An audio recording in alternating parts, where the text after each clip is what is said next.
And goes on to score very nicely indeed. Destroy the Evidence, the winner, to Monk's Meadow in second. Songo has plucked on Gamey.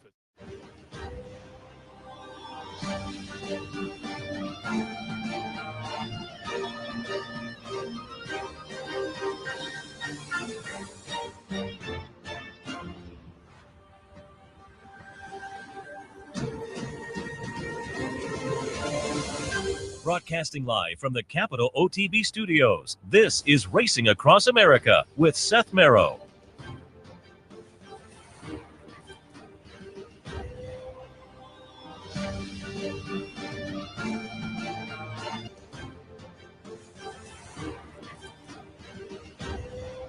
for joining us as always on this Sunday morning.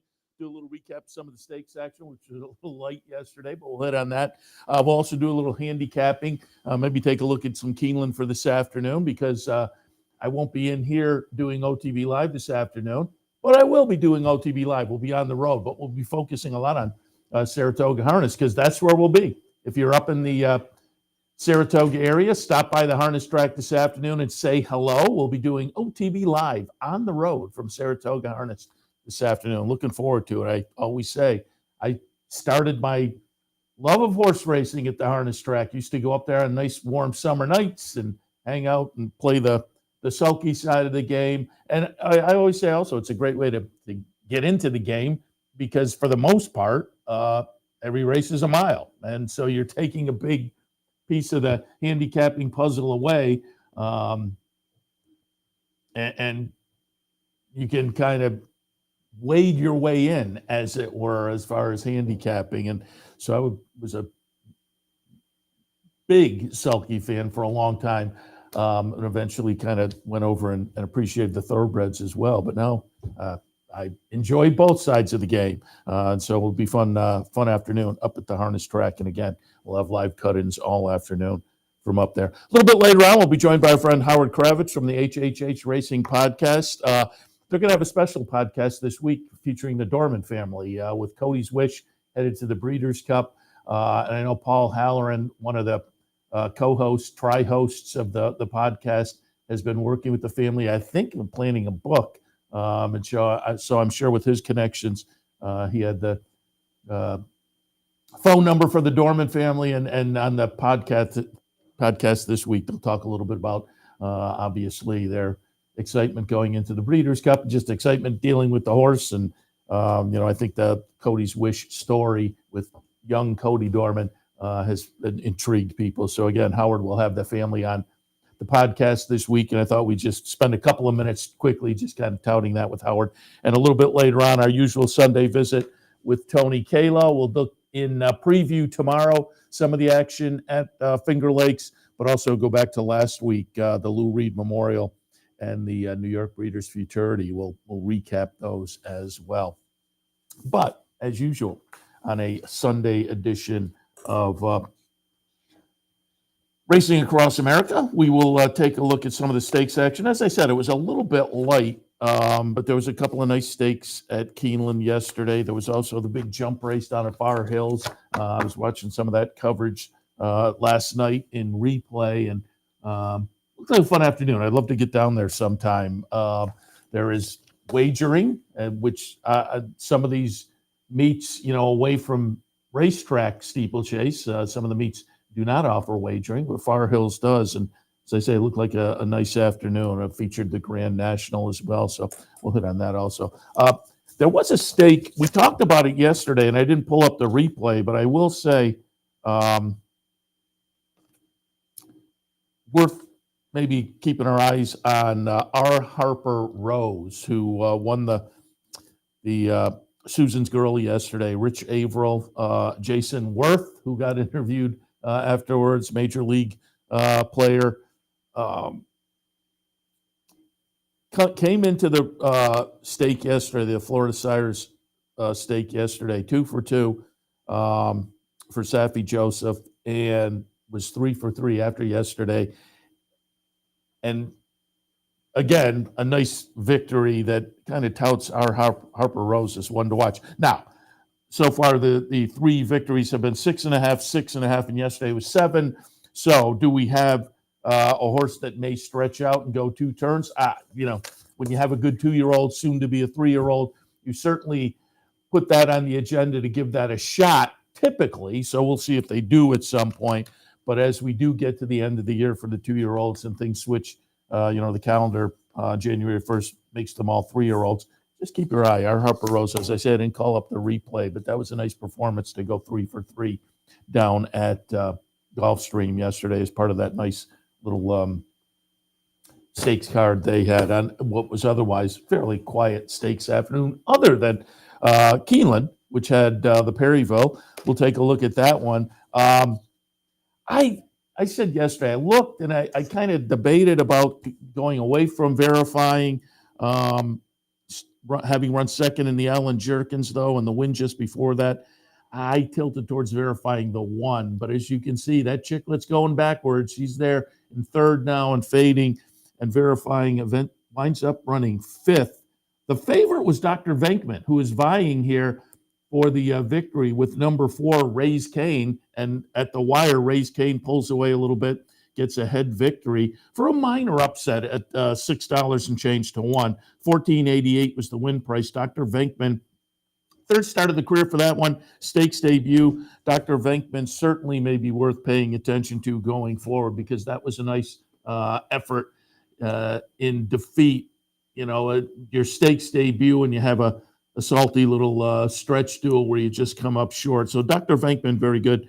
Verifying, though, that was verifying 7 times in the exact in 10 starts before yesterday. And again, was coming out of a close-up second in the Alan Jerkins and a win in the Indiana Derby. Disappointing fade job yesterday to 5th in the field of 6. So verifying clearly the disappointment. Venkman with a little bit of upside, again, being only the 3rd start in the stakes debut. But Raise Cane, again, minor upset at 6 to 1, but certainly an interesting horse probably to watch going forward. I didn't use Raise Cane, and I didn't really even look. Obviously I handicapped, but it wasn't one that I was thinking, should I go in the mix or not? Because this was a horse on the cutback. Clearly, they weren't thinking sprint. This horse had a string of 2-turn races going back to the Bluegrass, the Derby, the Matt Winn, the Indiana Derby, the West Virginia Derby, the Oklahoma Derby, and it run decently in those, but gets the cutback to the sprint. Came in with a bullet workout. Maybe that touted this one as being a little bit interesting. Cutbacks are always kind of interesting, but, at this level, you think, no, they kind of must know where their horse is going to go best. And as I say, they've been stuck at 2 turns for a while now, but they cut back to the 7 furlongs yesterday and get it done in the Perryville for the better part of a $250,000 purse. Also on the card yesterday, the Raven Run, this one for the 3-year-old fillies sprinting, the Perryville for the 3-year-old boys, the Raven Run for the 3-year-old gals. And I went with Elvis Star here and thought I was in pretty good shape at the top of the stretch. I was going back and forth between Elvis Star and Dazzling Blue, and eventually went with Elvis Star, who was coming out of a win up at Saratoga in the Prior S, a very good win. Elvis Star, the number 7. And as I say, I'm feeling pretty good here about the 8th pole.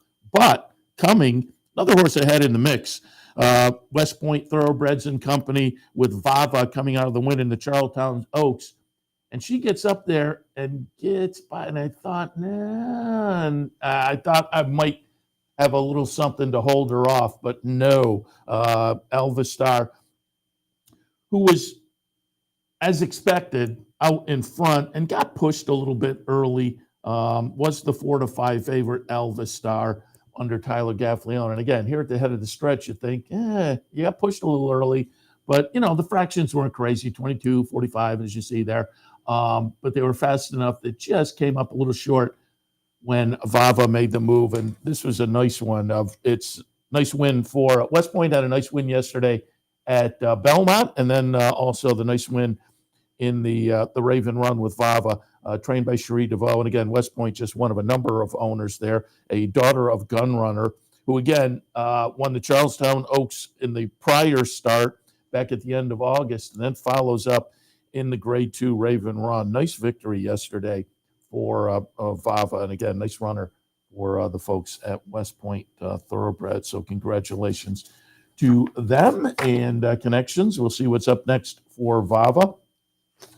And as noted, we can watch the stretch run here to the jumper. I didn't ask. Did we have the jump? I'm assuming the replay was available. The chart was not available yesterday, but the guys in the control room can answer me if we have the replay. Yes? Yes. Okay, so we'll look at the stretch run to the yesterday's Grand National at Far Hills, and it's going to be Noah and the Ark getting it done at a big price.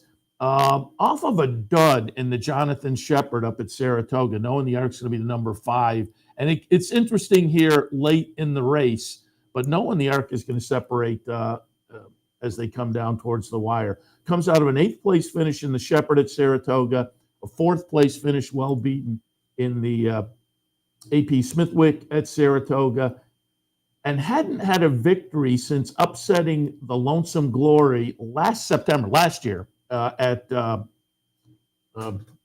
at Aqueduct at 41-1, and gets a big price again yesterday under Harrison Beswick, who you can see stood up in the saddle and was clearly elated with the victory, as he should be. We'll see. This is a big race on the calendar for the steeplechasers, so we'll see how things shake out as far as Eclipse Award decisions to be made, because things I think are a little bit up in the air on the jump side. Snap decision with a little bit of a poor performance yesterday, unfortunately, but no one the Ark gets it done again, having not won since September of 2022 in an upset yesterday at the Grand National. As I say, looked like a really fun event, looked like a good crowd there. Nice day from everything I saw from people on tweets, and as I say, I pulled up the replay of the event last night. Looks like maybe a little chilly, but otherwise a nice day. And again, I would love to get down there. And if you, next year, it's just down in New Jersey. I think it's a very doable drive, and it looks like a fun event to kind of put into your horse racing visit calendar maybe for next year. All right, going to take a break. When we come back, as I said, we'll be joined by Howard Kravets from the HHH Racing Podcast. They have a little bit of a special event coming up this week. A little bit later on, Tony Calo with a look at some action at Finger Lakes, and maybe in between there, we'll do a little handicapping for this afternoon as well. All of that when Racing Across America continues. Stay tuned.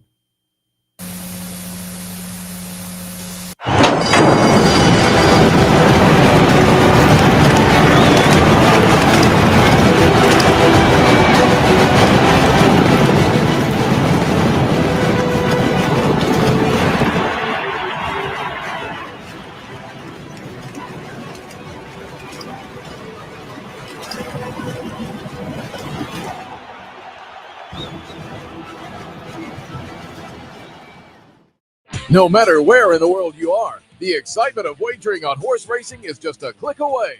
You'll get live streaming, past performances, race replays, our virtual tote board, analysis and selections from professional handicappers, a simple, safe, and secure wagering platform, and best of all, you get track prices. CapitalOTBBet.com. Bet any place, anytime at CapitalOTBBet.com. And be sure to download our new mobile app from the iTunes Store or Google Play. Capital OTB is now streaming live on Roku. The RTN Racing channel on Roku lets you watch OTB TV live through your Roku device or your Amazon Fire Stick, rather than being limited to computers and mobile devices, which means you can now watch OTB live wherever you are. Simply open Roku, scroll to find the RTN channel, then click on OTB TV. OTB TV on Roku. Try it now.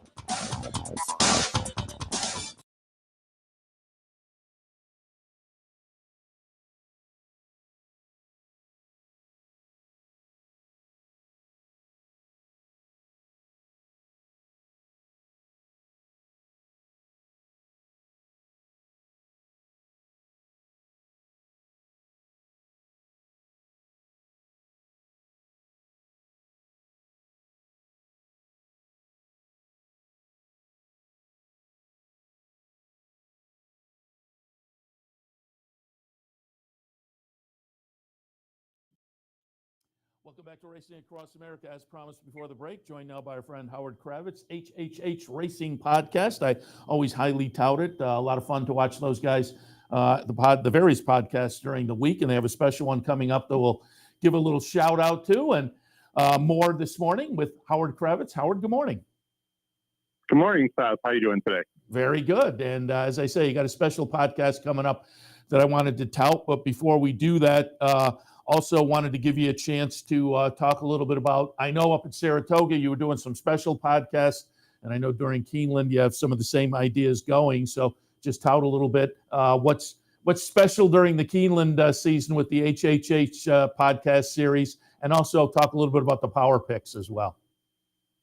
Yeah, we have morning shows, not to bump into you guys, I greatly apologize, but we have morning shows that start actually very soon, in about 10 minutes here at 10:30 Eastern, called Keeneland Today.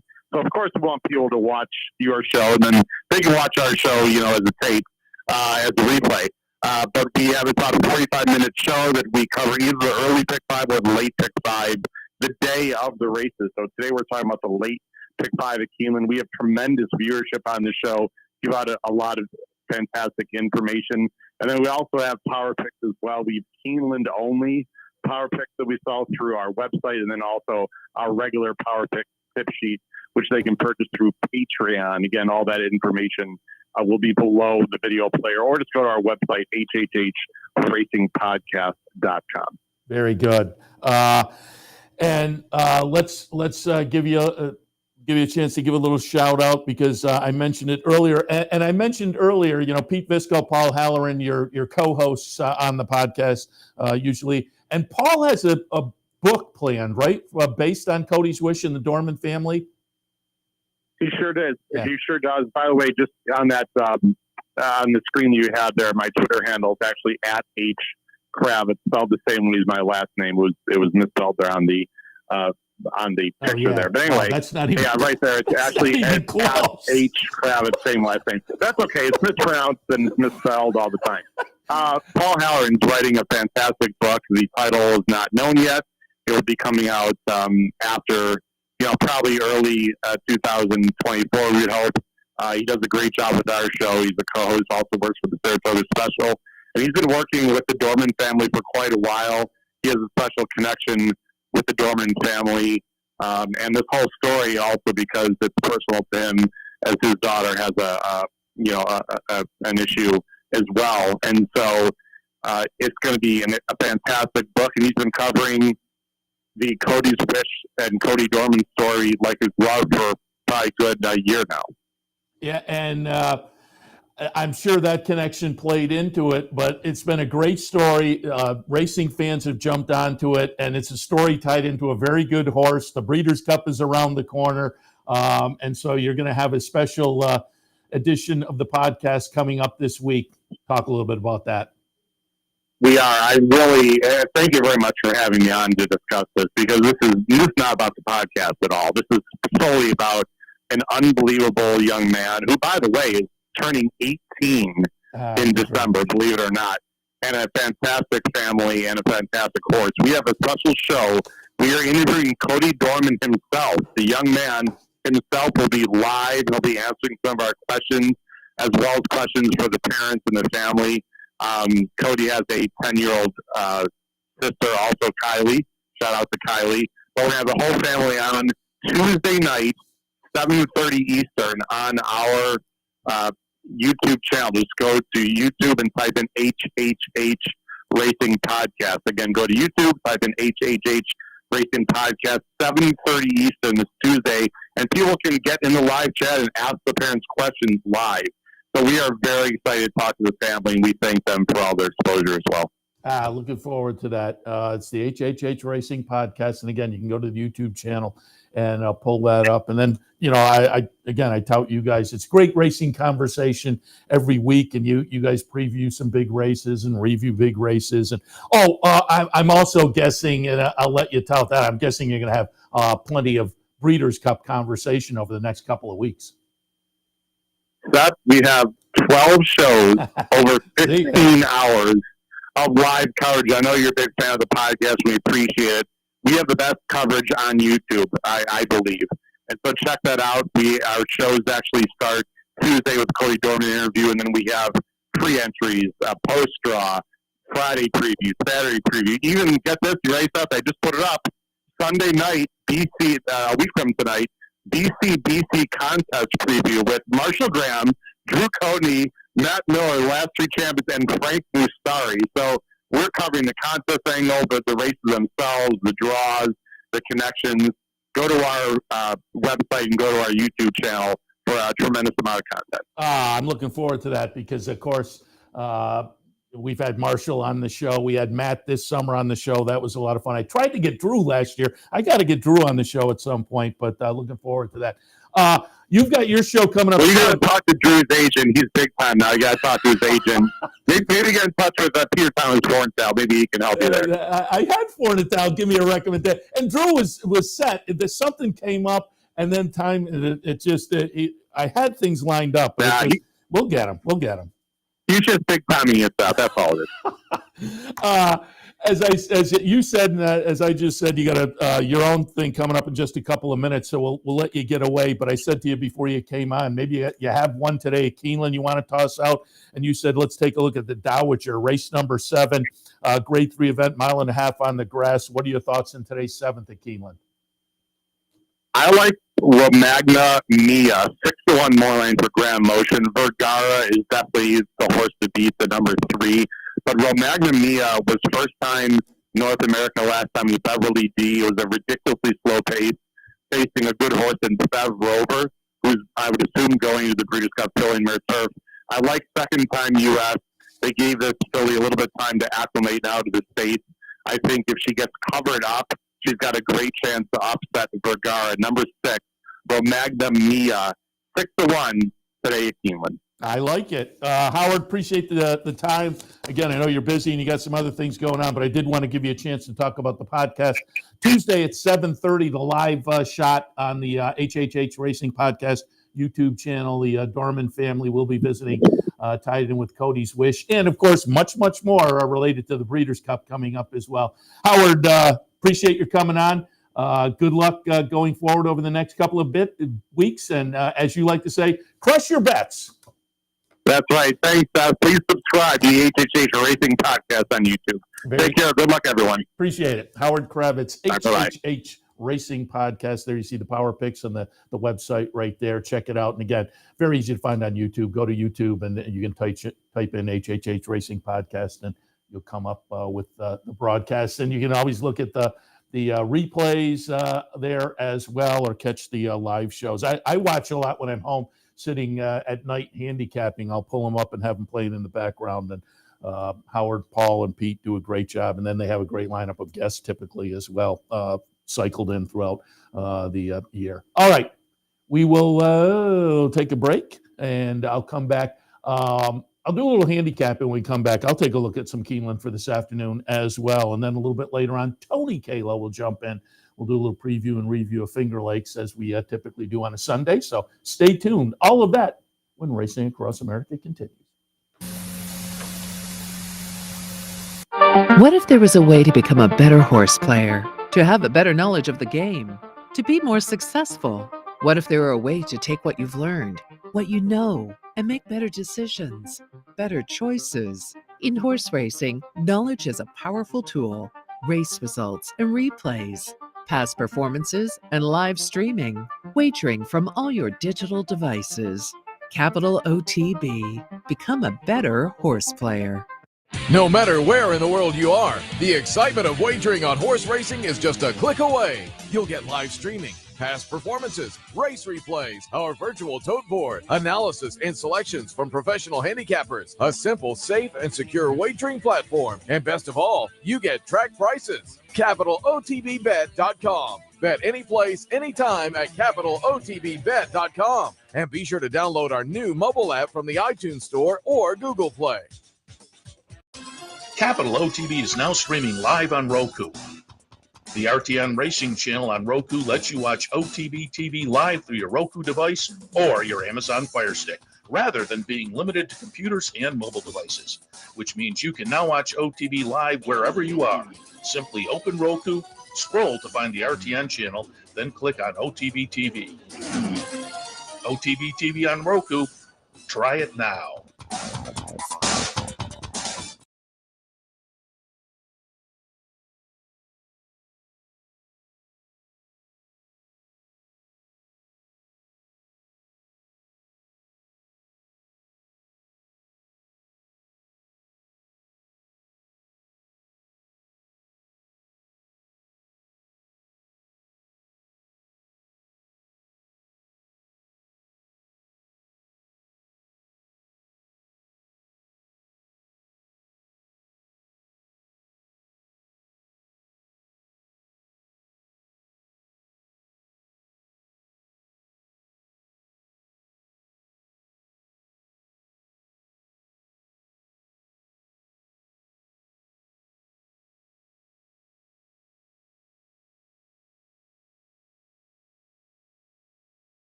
At Keeneland today is a turf sprint. I have a 2-9, 8, and 5, and again, this is Keeneland's 5th this afternoon. Carimba on top comes in off a turf try at Churchill that is just, it was insanely good. It was a triple-digit buyer, and it jumped ahead buyer-wise. It was off a little bit of a layoff, and it's one of those where do I believe it? And I'm kind of willing to believe that this is a 5-year-old who maybe just really kind of fell into form at this point. It was the end of September, now strings a couple together. I'm going to buy into that last one. And if we do think that's the real deal, then Carimba could be very intriguing at 4-1.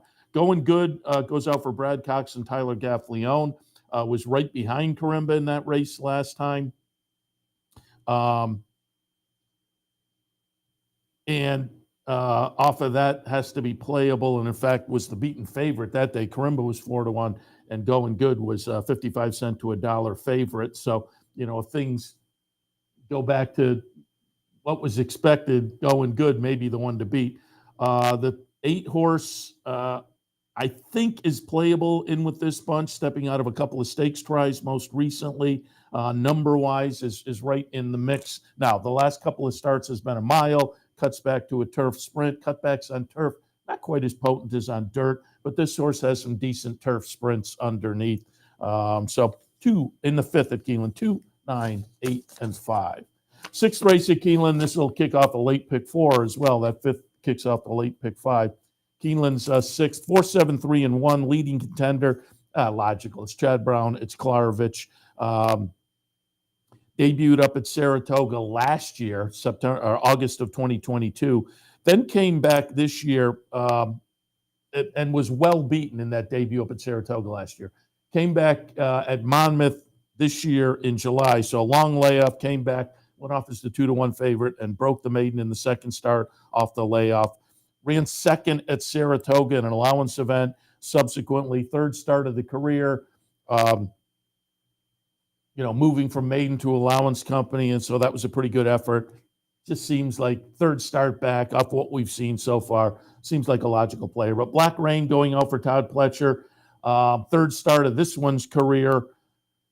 And coming in off a decent maiden breaker, Belmont at Aqueduct, as a Kentucky bred, vying for the better part of $110,000 down at Keeneland, this allowance event. So it makes sense making the move to Kentucky off a couple of good and improving efforts. And then Redeemer, if you're looking for a price, the Rudy Brissett horse, 12-1 on the morning line, going out for Windstar and Company with Tyler Gaffleone on board off a good closing effort last time, albeit last time being May.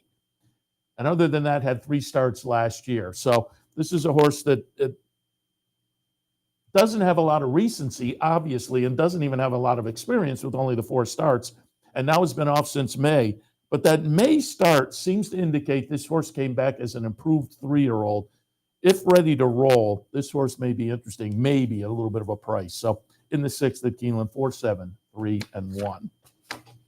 Race number 7 at Keeneland is the Dowager, which we talked a little bit about with Howard Kravets. He likes Romagna Mia. I have that one in the mix. I went 3, 9, 6, and 8. Howard said Vergara is the horse to beat, and I just couldn't get by her coming out of the nice win at Kentucky Downs last time. Not invincible, however. I mean, prior to that, ran 5th in the Glens Falls, but just seemed in good form off of that race at Kentucky Downs. So I tilted in that direction. But again, not invincible. I think transient for Safi Joseph and Tyler Gaffleone coming out of a close-up second in that stake at Kentucky Downs last time to Vergara is very, very playable. That was the second start off a late spring, early summer layoff. So this is now the 3rd start back. Should be in good form. Gaffleone on board down at Keeneland is certainly notable.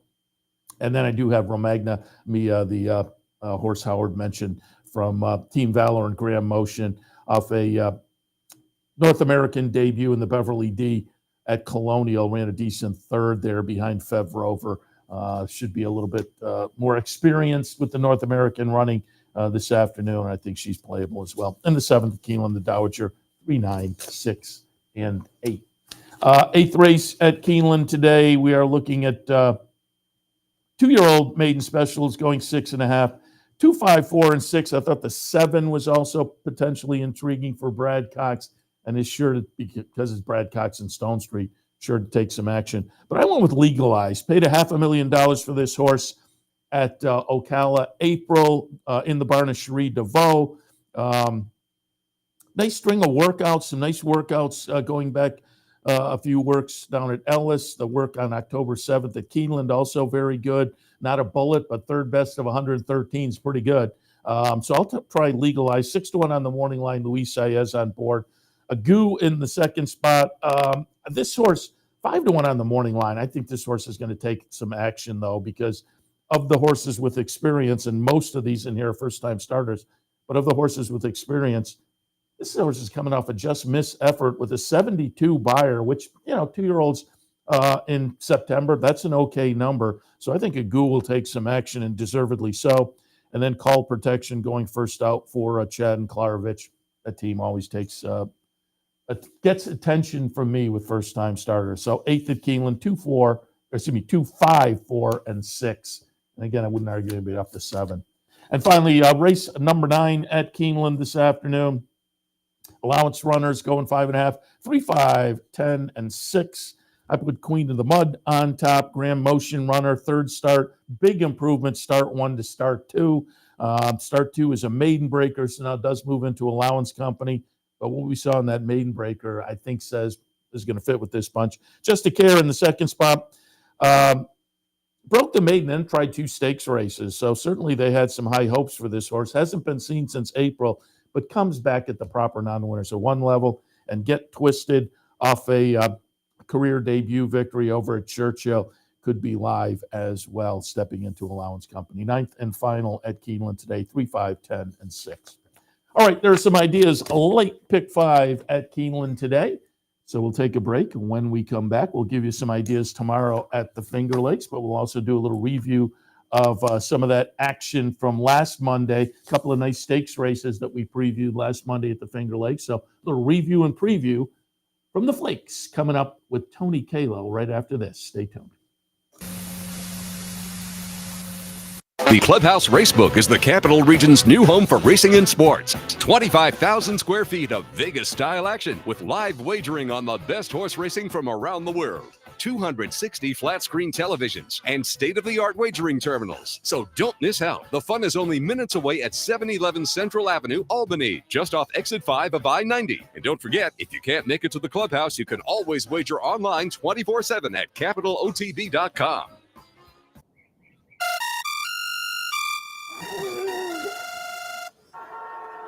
Come on.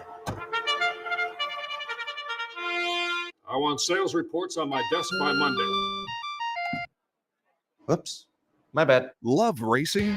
RTN brings you every live simulcast on your home television, plus live video streaming and race replays on your PC and mobile devices. To order, visit rtn.tv. RTN, a breed apart. Capital OTB is now streaming live on Roku. The RTN Racing channel on Roku lets you watch OTB TV live through your Roku device or your Amazon Fire Stick, rather than being limited to computers and mobile devices, which means you can now watch OTB live wherever you are. Simply open Roku, scroll to find the RTN channel, then click on OTB TV. OTB TV on Roku. Try it now. Racing Across America, as promised before the break, joined now by our friend Tony Calo. A little Sunday morning preview and review of Finger Lakes. Tony, good morning. Good morning, Seth.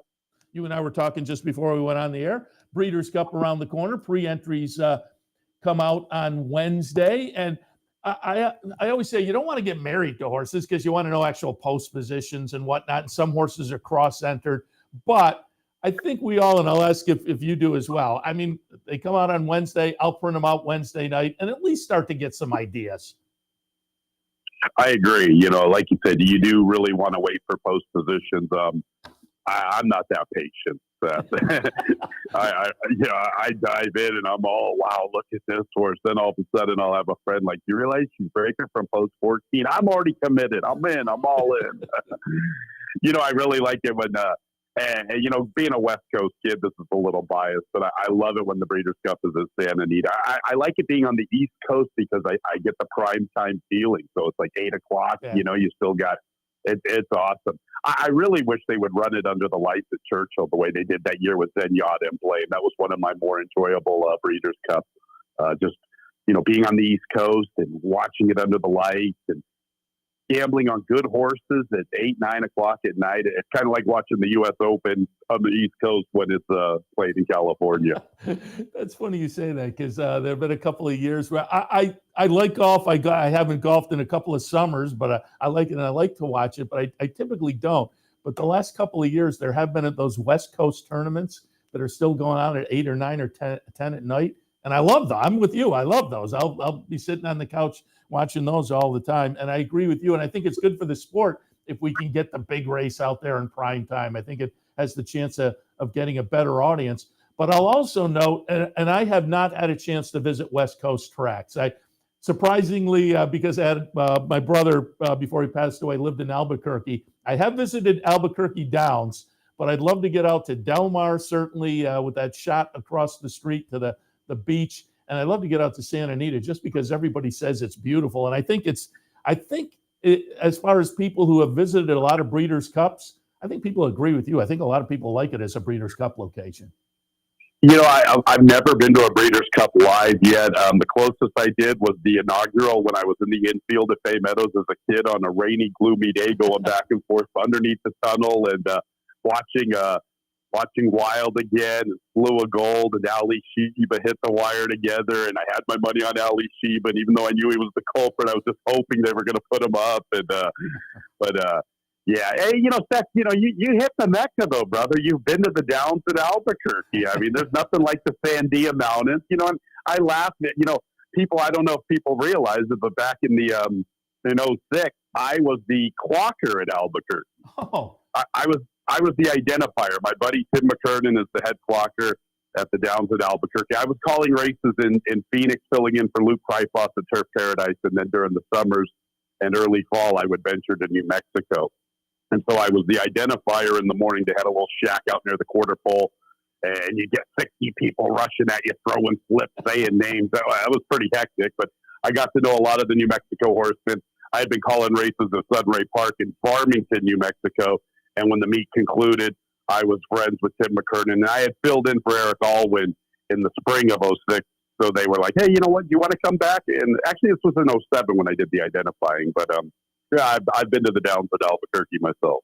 and yeah, the Sandia, it's really scenic. I mean, if people are out in that direction, put it on your calendar because it is a nice little track. And as they say, with the mountains in the background, it's scenic as well. Yeah, very good. So we have the Downs at Albuquerque in common there. There you go.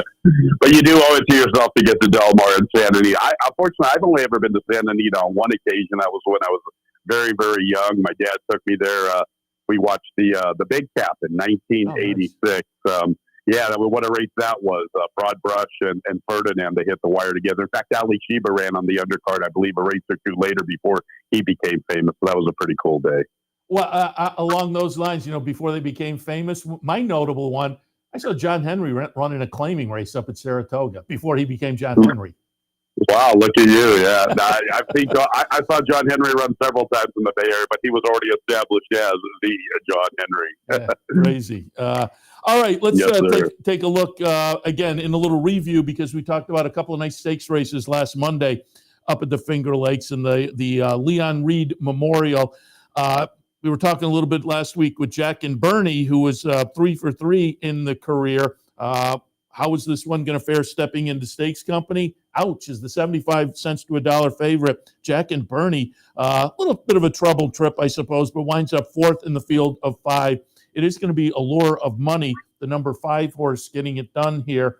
Coming off a win in an optional claimer in the prior start, tried the Albany at Saratoga and ran 6th. But 3 starts back had won the New York Derby. So there was a little something to hang your hat on here. And if folks did hang their hat on that one, they wound up with $15 and change. Your thoughts on the Reed Memorial? Yeah, Jack and Bernie and Allura Money, the 2 3-year-olds, obviously everybody jumped on the wrong 3-year-olds. Last week, Seth, I had alluded to, I thought there were some concerns surrounding Jack and Bernie. I've made it a point to do a lot of my handicapping. My father taught me very young about spacing of races. I've incorporated, nice work patterns, and the horse just didn't fit the bill with the work pattern. We had talked about how he had scratched out of a race he was supposed to be in. Horse tried to show a new dimension. Like you said, a little bit of a troubled trip. I guess it wasn't the cleanest of starts. I haven't really gone back and watched the replay in depth, but I know the horse didn't break like a rocket like he normally had. Had a nice trip, made a nice move, just could never push on Flying Emperor. Boy, our Flying Emperor, our top selection, gave it all he had, but he does like to run second a little bit. But you have to give the winner a lot of credit. Boy, what an unbelievable final quarter of a mile he kicked in, and nice horse. You always have to like those turnbacks, that's for sure. Yeah, it certainly is turning out to be nice up there at the Finger Lakes New York Derby and then the stake last week. So we'll keep our eyes on that one. A little bit later in the day, a lot of familiar names showing up for the New York Breeders' Futurity. Just looking down the jocks list, Joel Rosario was on the winner. The Ortiz brothers were there, Manny Franco, Kendrick Carmouche.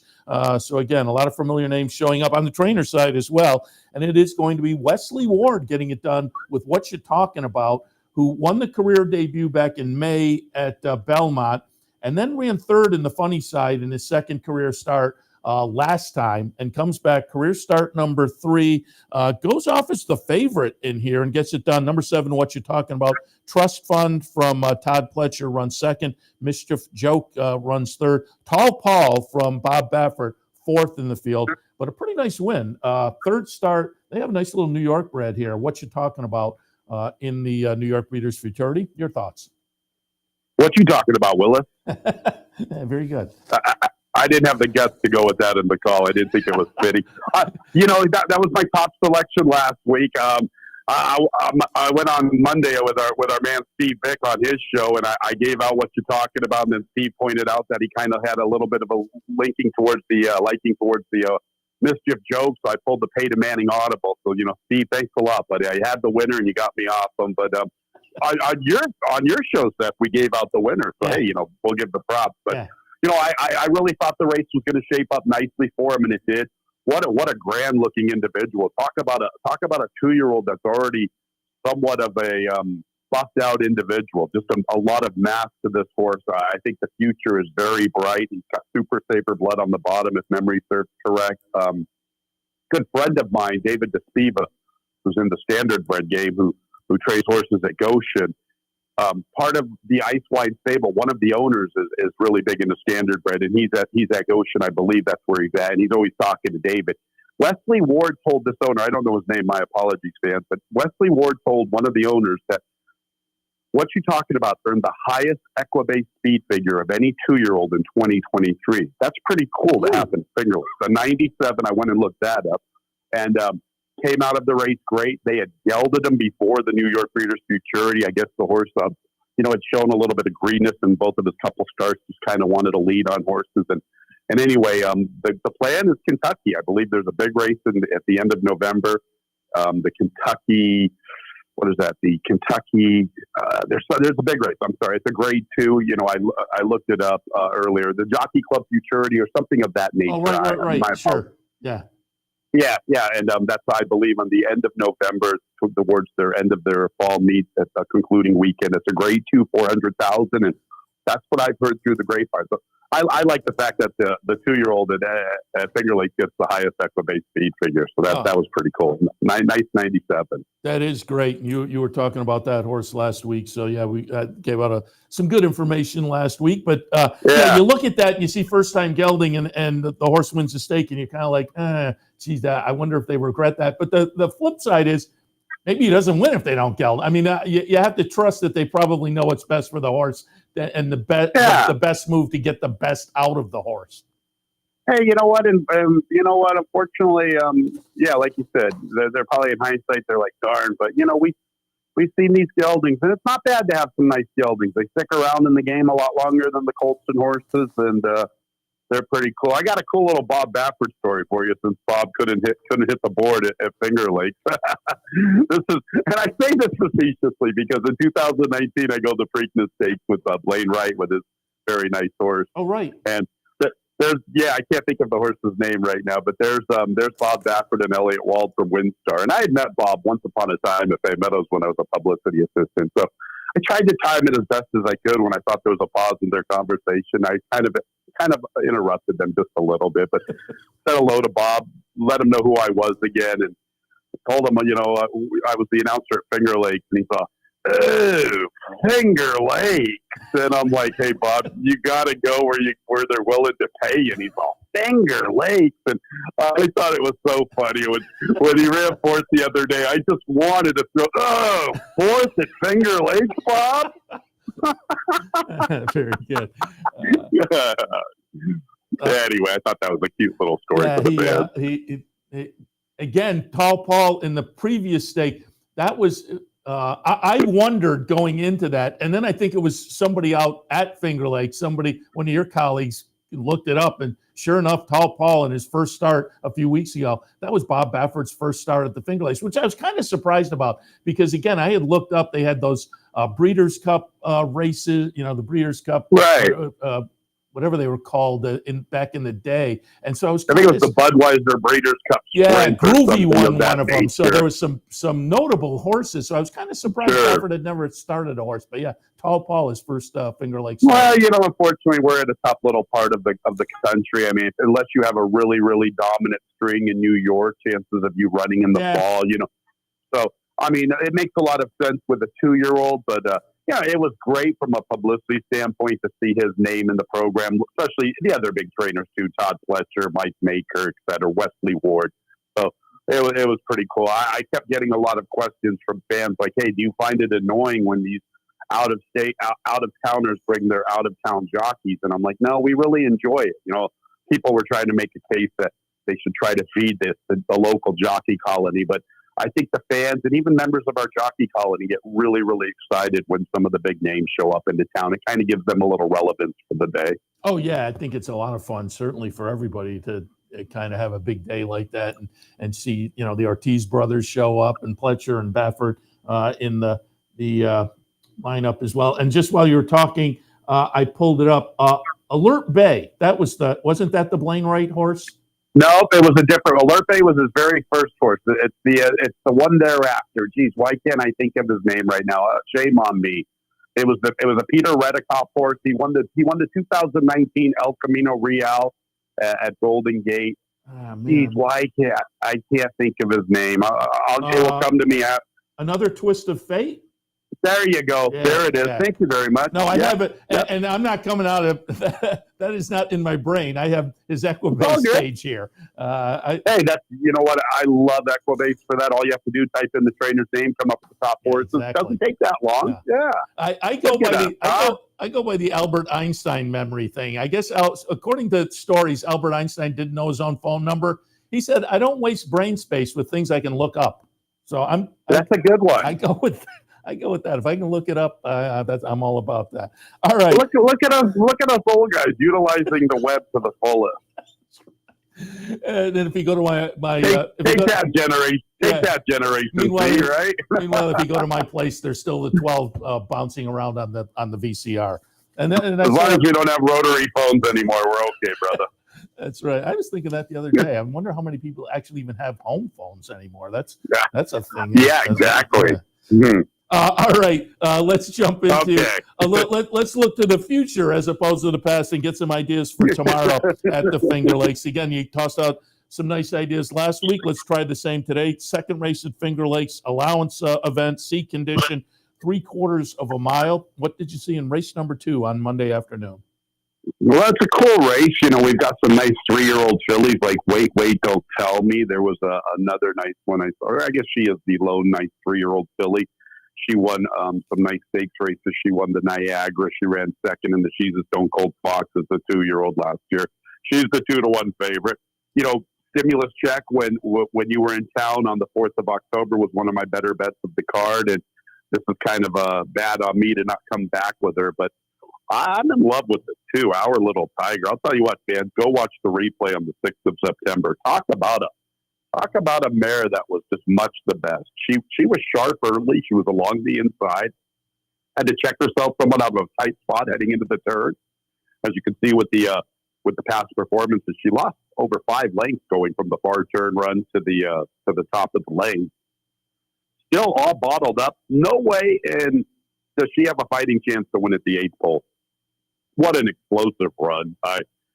I don't see a lot of pace. She'll have to run down Flattery's music again, but I'm telling you, go watch that replay. I could see her being forwardly positioned and getting first run.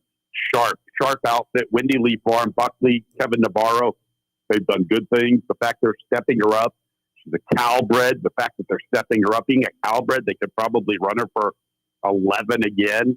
Actually, she's probably not eligible for that right now, but still, love the race. Love the race she ran last time. Go watch the replay, fans. You'll like her just as much as I do. My top pick in race 2. Very good. 4-1. As you say, going out for Windy Lee. I ran into Kip O'Neill the other day from Windy Lee at the sale up in Saratoga. He purchased a couple of horses up there on Tuesday, and the Matisse brothers with Stimulus Check. So we have some familiar names on the owner's side in race number 2. Race number 5 tomorrow afternoon. State bred allowance runners going 1 mile and 70. What do you see in the 5th? 1, 3, and 6 are the horses. The 6 is definitely the horse to beat. Nice 4-year-old strong horse, big bodied, very tactical, doesn't need the lead. He could probably sit a beautiful trip. I see Co-Conspirator going to the lead. Honorable Avenue's putting the blinkers back on. He'll probably want to engage. Shanty Shack's going to get a beautiful trip. I like his spacing versus most of the field in here. It's the spacing of his races. Everybody's just like a frequent flyer. I don't know. Are they giving away extra points for the more often you run? But Co-Conspirator's making his 13th start. Macetta's making his 11th. Honorable Avenue, just all they do is run him. devious banker. This horse finally gets this horse has good spacing. He was off for a month, comes back with a strong race. Doc Advantage, I think, would be very formidable in this spot. I don't like the 9-5, but I think he's the horse to beat. Going to get a beautiful trip. Should those fans, we do have a nice big pick six carryover tomorrow. It's a free day. It's better than $13,000. Dollar minimum wager, old school style. Go to our website, fingerlakesgaming.com. Click on the racing tab. Scroll on down to free digital program. They're all up there right now. They've got Lake Lucky picks, great trainer and jockey statistics at the back. Starts in the third. You know, it's a traditional pick six. Who knows? Maybe we get 25 or 30K into that pool tomorrow. Yeah, and I'm glad you reminded people because, again, it's worth noting that if going to the Finger Lakes website, you can get free PPs every day. So, you know, take advantage of that, certainly. And that pick six will wind up a little after 5 o'clock tomorrow in race number 9. Bottom level conditional claimers going 9 furlongs. Fun race. I mean, it looks like the horse to beat is number 6 Over the Cap. But as I was looking at this race, the number 1, going from the 1 post position, the number 2, Triton's Creed, lately raced, broke the maiden last time, now moves into non-winners at 2, but that's not a huge jump. It's 6-1. I thought the 2 was interesting, but what did you see in the 9th tomorrow? Not to correct you, Seth, our pick six is races 3 through 8. Unfortunately, I'm sorry that I'm giving out 2 races not in the sequence. That's how difficult I find. How difficult I find the sequence. There probably is a single in race number 4, the Jackie Davis horse, Miss Salvig or whatever or Katie Davis, just won by nearly 20 lengths, even money on the line. But it's races 3 through 8. You know, the 9th race, you mentioned the stablemate, Triton's Creed and Over the Cap. Over the Cap's pretty cool. He comes from nowhere. This horse will be 20 lengths out of it, and it just absolutely rolls in the final quarter of a mile. I think him dropping in for 5. He is definitely the horse to beat. I am a little concerned with the lack of pace. Boy, I want to pick the 3 Lorenzen so bad, but talk about a frequent flyer, just too many races. But if you're willing to forgive the most recent race, we're going a mile, Nate. Now we're going to get Diego in the saddle. There's no pace in this race. Maybe your Triton's Creed could show a little pace. Lorenzen I find very intriguing, but Over the Cap, in my opinion, is the horse to beat. All right, and I'm glad you corrected me. That is old school. 3 through 8 really is old school pick six, but I'm glad you corrected me so people are aware. Well, normally we don't run 9 very often, so I believe that's why it's 3 through 8. And I think just to make it very convenient and easy for the fans, we've just left that pick six in that slot. We will adjust our late pick 4 and our pick 5. That gets all adjusted, concluding to the final race. Makes perfect sense. So 3 through 8 tomorrow, the pick six with the carryover. Tony, as always, appreciate the visit, the thoughts, the conversation, and we will talk again. Yeah, a lot of fun. Somewhat entertaining, too, for us. Hopefully everybody enjoyed it. Appreciate it. Tony Calo from the Finger Lakes. Again, a little preview, a little review. Don't forget tomorrow's action at the Finger Lakes. All right, going to step out now because I got to hop in the car and head up the Northway. OTB Live on the road this afternoon from Saratoga Harness. Looking forward to it. Again, if you're in the Saratoga area, pop up and join us. If you're down in the Albany area, don't forget it's an NFL, it's a football Sunday here at the Clubhouse Racebook. You can watch all the games and enjoy all the racing action here at the Clubhouse Racebook, 711 Central Avenue every Sunday afternoon. So keep that in mind as well. But again, we'd love to see you up in Saratoga if you're up in that vicinity. I'm going to wrap it up, though. And again, we'll have cut-ins live all afternoon here on OTB TV from Saratoga. So again, I'm going to hop in the car and make it up there. Post time's just about an hour away. I think I can motor up the Northway and make it for the opener. But if we don't make it for the opener, we'll be there shortly thereafter. So make sure you tune in this afternoon for our visit to Saratoga Harness. Looking forward to it, as I said. Seth Merrow in the studio with Racing Across America on this Sunday morning. As always, appreciate you tuning in, and hopefully we tossed out some good information for this afternoon and beyond. Enjoy the afternoon, cash a few tickets, and again, we'll see you a little bit later. Live cut-ins from Saratoga Harness. Stay tuned, and we'll see you then. You're watching OTB TV, a service of Capital Off Track Betting.